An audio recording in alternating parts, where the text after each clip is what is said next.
This video is sponsored by Skillshare.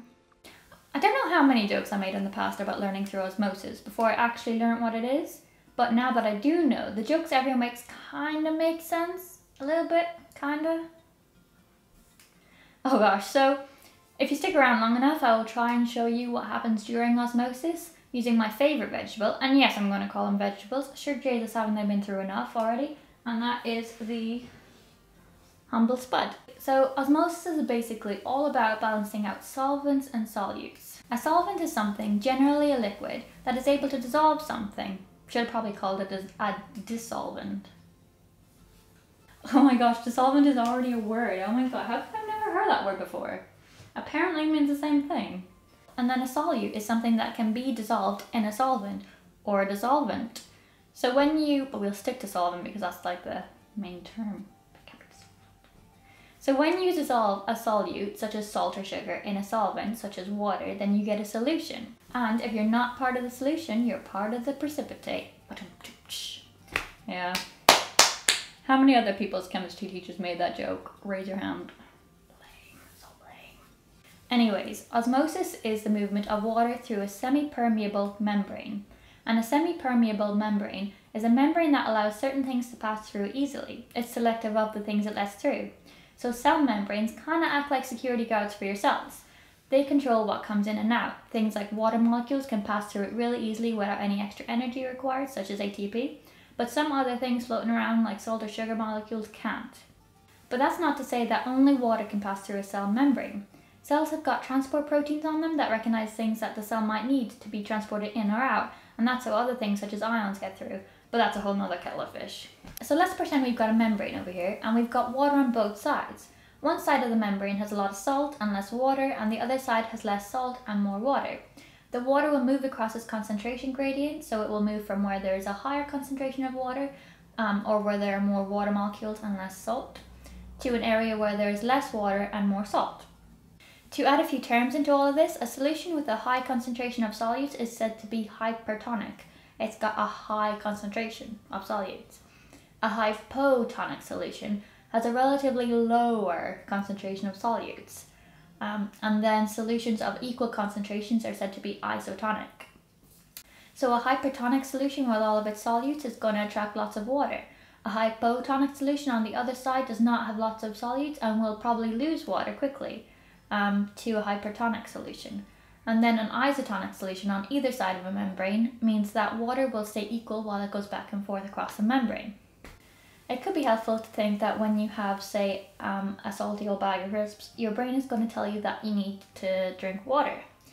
So you've just put a whole bunch of salt in your belly and you want to sort that out by adding water. Is that a bad analogy? In a somewhat similar way, if you put a bit of potato in salty water, the water in the potato will come out and try and sort out the salt-water balance, which we're going to try and do now.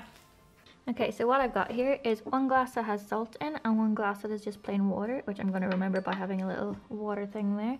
Got 2 little bits of potato, and what I'm going to do is put each one in a glass of water or else a glass of salty solution. What should happen, what we hope will happen, is that the potato that goes into the salt water, the fact that there's technically more salt or water in the potato, it's going to come out and into the salt because there's like a higher concentration of water in here than in the salt water, so it's going to come out and go into the water, and then that means that this should lose weight, and then this one, because there's more water outside of the potato, it should go into the potato, and this potato should gain weight. So we're going to weigh them up first, and this one weighs 19 grams, and this one weighs 18 grams. So let's try again. 19 and 18. So we're going to put the 19 gram one into the salt water, and we're going to put the 18 gram one into the plain water. And we're going to leave that for about an hour and then see what happened.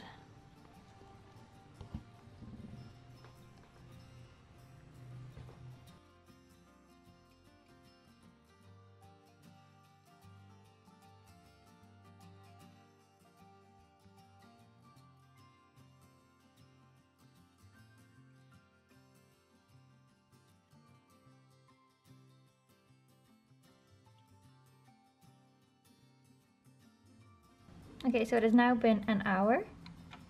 The salt one was 19 grams and the water one was 18.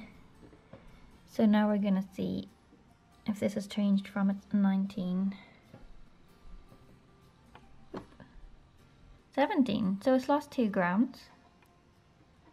And the water one, 19 grams, so it's gained a gram. 20 grams, gained 2 grams.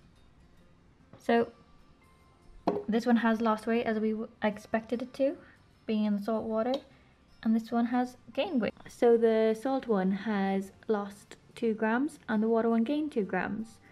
So the salt one has lost 2 grams of water out of it, and this one gained 2 grams of water. Woo! This video is brought to you by Skillshare. Skillshare is an online learning community with over 20,000 classes in design, business, technology, and more.